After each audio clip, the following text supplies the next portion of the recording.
Howdy, howdy, and welcome to Outside In, the leading podcast for all things facilities management and litigation support services. Today, we're talking about why companies are moving to an integrated facilities management approach with Kim Oleniacz, Senior Vice President of Facilities Management from ISC Management Services. Today, we're talking about how companies are transitioning to an integrated facilities management approach versus that traditional FM approach, and how it's helping companies become more efficient and more cost effective. However, first, before we dive into that, I'm just hoping you can give us a little bit of background on your history in the world of facilities management and process outsourcing. So I have been in the industry for over 35 years, and I've seen a lot of evolution when it comes to the facility management approach, whether it's outsourcing, insourcing, back to outsourcing, and then what type of services are actually being considered to be a benefit to the organization on an outsourcing approach. So I've seen a lot throughout the years and how the industry has evolved, and it's kind of exciting to see where it's going in the future today. Excellent. So let's just get down to it. What is IFM and how is it different than what people's conception is of a traditional FM approach? Yeah, that's a great question. So, an integrated facility management approach is what we're seeing more and more of. Traditional facility management included, really delivering those the back office support services. So the copy center, the mail room, scanning, imaging, maybe even reception, records management, and that's all great. But IFM, integrated facility management, really is taking a look at how does the office building work as a whole, and where are there consolidations, whether it's through labor components, whether it's through looking at the operations from a space planning point of view, from a HVAC, looking at lighting, and then the various vendors that it takes to actually perform and maintain every aspect of those buildings. And then a lot of organizations are looking at, they've got properties throughout, a city and or a country, and so they're looking at how can we consolidate and look at vendor management, consolidate vendors, minimize our risk. And I think that's the big key, is minimizing risk throughout all of this, to where we've got a solid program that no matter what happens, whether it's a fire or plumbing issue, whatever it may be, there is an approach and a fix that's in place that fits the organization, and also a huge safety component in consideration. Excellent. So as you were kind of describing that, I know you started to use the word hard service and soft service. Correct. And I'm going to be honest, that confuses the heck out of me. But you hear it all the time. So what is a hard service and what is a soft service? Yeah, so thanks for asking that. The hard service is really, what does it take to keep the operation functional? So when I look at a hard service, if it means that we've got a manufacturing plant, we got to make sure that they've got the proper preventive maintenance and maintenance contracts that are in place to keep the machinery running, to keep the operation going. So that's hard services. Soft services would be considered the traditional, what I just described as being FM. So that back office support, kind of the mailroom operation. It's not, if the mailroom operation, if the mail doesn't go out today, it's not going to take the business down. Hard services is when something fails, it slows down your business and or production. So that's where the difference is. Excellent. So I think it's, from a person managing this, from that facilities manager, the number one advantage is clear to understand. If we hire someone to do IFM, I got one neck to wring. Correct. That's understandable. But Yeah. can you kind of dive into more depth of that vendor management and what a company providing IFM services really providing when you're managing all those different vendors, whether it's that HVAC or the life safeties or the mail and copy? Yeah, absolutely. So With the IFM, the whole approach for companies and organizations and looking at this is not to have to get down into the weeds, but they keep the strategic view on where is the company headed? How do we, how do we maintain our growth and those sorts of things?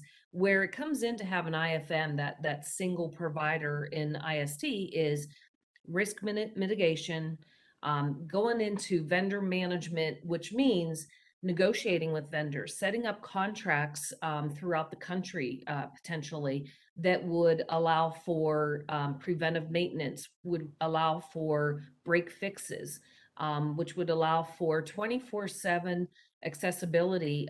We've created that. We want to set up preventative maintenances on a scheduled item, on a scheduled plan, I should say. Managing the COIs and making sure that building management, wherever that we're operating in, that they have all the insurance and the COIs that they need to protect themselves and to protect us. So managing, multiple vendors on that level, negotiating out contracts, making sure that we've vetted out the best solutions and the best vendors for what the client is looking for ultimately. Contract negotiations is huge.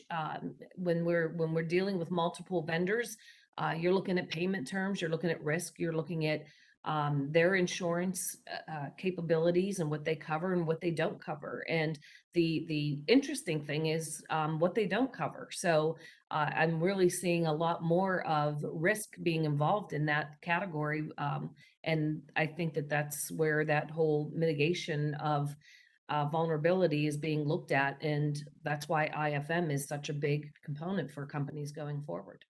Yeah, so when we're talking about that vendor management, that contract negotiation, obviously, I assume your hope would be to find that national partner. But there's got to be a lot of situations where, because you talked about multi offices, multi states, where we got an office in Pittsburgh, we got one in Atlanta, but we also got one in Des Moines, and nobody's covering Des Moines. So how are y'all handling situations like that? Yeah, that's a really good question. So we set up some strategies with those various vendors, especially if it's a remote location. How are we managing the inspections? Because that's Mm. part of the whole component of an IFM is inspecting what you expect. So there's various ways of doing that, whether it's getting physical reads on equipment, whether it is taking pictures, managing through, various types of creative ways, or jumping on a plane and physically going out and doing those inspections directly. But that is, we want certifications. We want to manage those certifications and make sure that, that we're following the governance between every state, every city, there's a lot of compliancy that has to be looked at. So, so we really get involved with the chosen vendors that we're working with. We build those relationships to ensure that they are doing what they say that they're going to do, and we hold them accountable. We have vendor review meetings that happen monthly and or quarterly, some maybe only annually, but nonetheless, they're all very, very important to keep on that schedule and to keep that relationship going so that you can assure that the building management, whether it is a remote location or not, that it is actually happening. So you kind of talked about repairs and the grabbing that picture or whatever. So we got this office in Des Moines and the AC is not working. Is that something that y'all are now managing? It is, yes. So through our, we are available 24/7, and we've got a call center that is set up. We also, another advantage, I think, to going to an IFM is being able to manage those requests, whether they're, remote, if we've got one person or 3 people, 10 people that are in the IFM program dedicated to that client, we have to track all of those requests. So the intake request software that IST provides, the work order system, is going to be very critical to the success of making sure that Des Moines is taken care of and that we have good, adequate follow-up and be very responsive. So we go to a tiered approach. What's critical, what's maybe tier 1, tier 2, and we identify those. And then obviously anything that is high level, critical, 24 hours 7, they can get a hold of us, and we've got the vendor ready to go. And then we've got SLAs built in. So we've got time turnaround times, expectations, and we hold those vendors accountable for them as well. Excellent. So you talked about that tier one, that critical stuff, but there's that tier two and three and stuff, the life safety, the vendor that's got to come out and check the fire sprinkler system once every 2 years. So how do you manage that? How do you make sure those things happen on time? Yeah, the awesome question. So within the IST suite of software, we are building in a time management program. So in other words, when we have got various contracts, there's a vendor management program that goes along with that that actually will queue us up to say this inspection is due at this location and gives us the time frame. Then we go ahead and we place that call, we put in that order, we ensure that we get all the certifications back that prove that this has been done and taken care of. And then we go ahead and then requeue our system again for a year or 2 years out. And every, whether it's fire extinguishers, those are annually need to be checked. If you're on the West Coast, there are things that need to be checked due to, just earthquake compliancy and regulations in California. So you have to be aware of what is required, and then but our software allows us to manage those proactively. So when a COI is going to expire, we know about it, and we're ahead of time already acquiring the new one. Excellent. I like what you talked about there with California and different inspections. So obviously it's not a one size fits all for every office. And I'd assume an office in Pittsburgh might need snow plowing where us in Atlanta aren't going to need that. So how are y'all determining and figuring out what different offices need? Yeah, we work very closely with a couple of different organizations. Number one, it's good to be associated, whether it's through IFMA, and there's a lot of organizations out there that education really matters in this space. So we bring in the right expertise that understands the different levels of requirements. That helps. You've got to know the environment. You've got to know, there's a lot to facility management. Um, the total package, I should say. So in that, yeah, you have to have the right expertise, you've got to have the right training and maintaining of information, and then really drilling it down to locations. Typically, our clients will help, and they've got kind of guidelines already set in some cases. And then we take that as a starting point, and then we go drill down further into what they've already have. Excellent. So this has clearly got a lot of layers, a lot of complexity, and that means a lot of invoices. Are Yes. those invoices going to the client and then they're coming back for you to figure out what they did or not, or is those all come to IST and they're getting one bill, some hybrid in between? It could be either or, but Okay. typically in an IFM, they really would like to see consolidation of invoices. Hmm. So it is come into IST.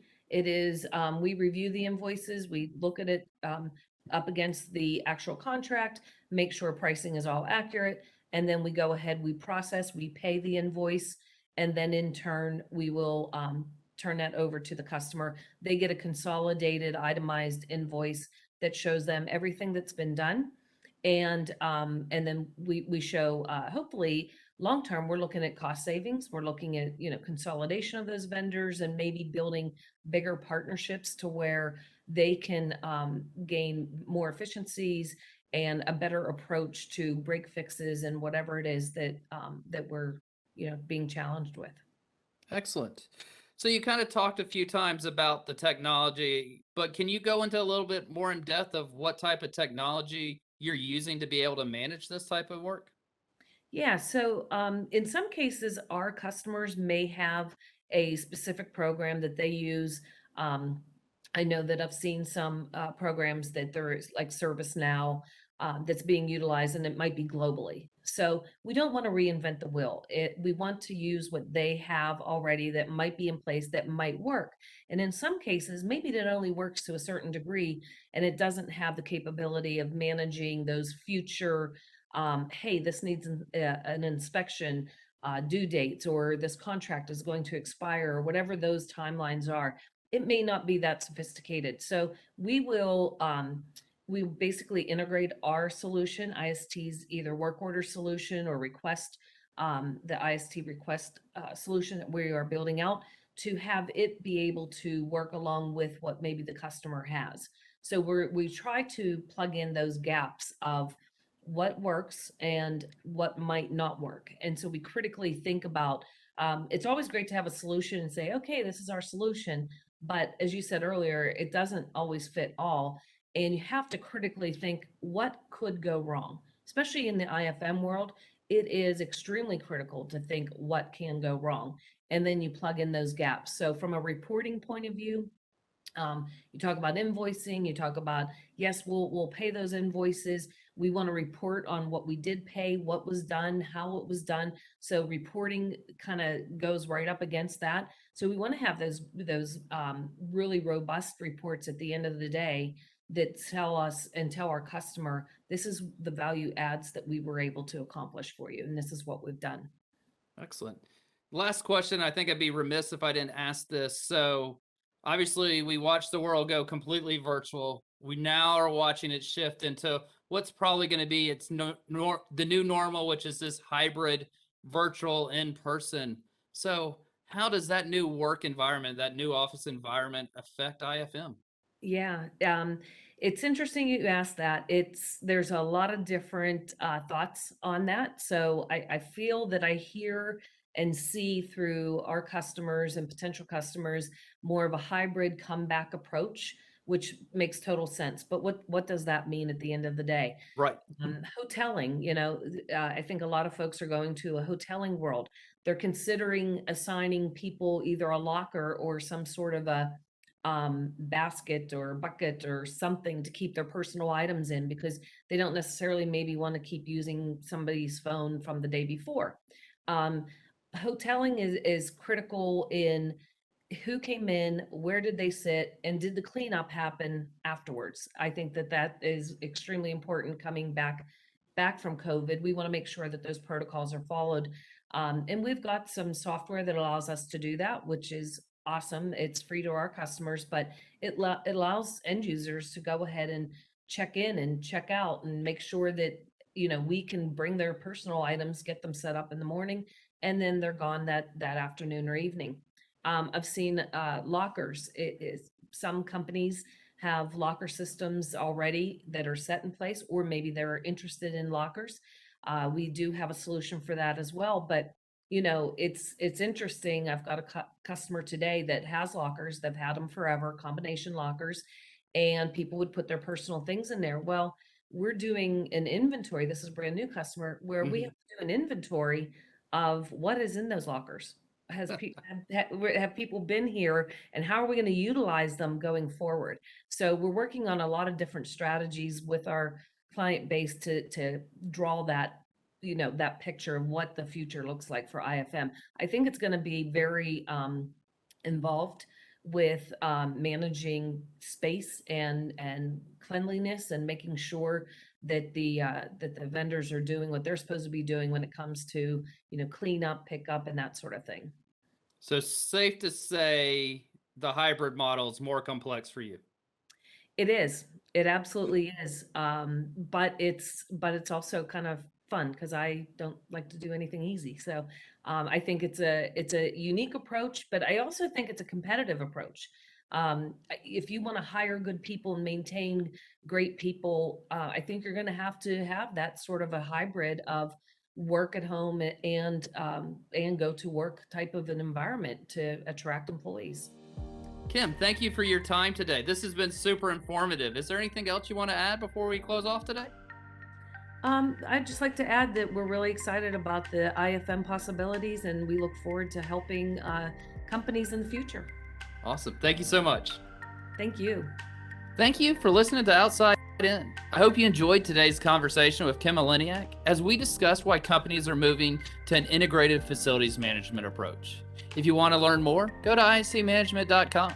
And as always, please subscribe to the podcast wherever you listen.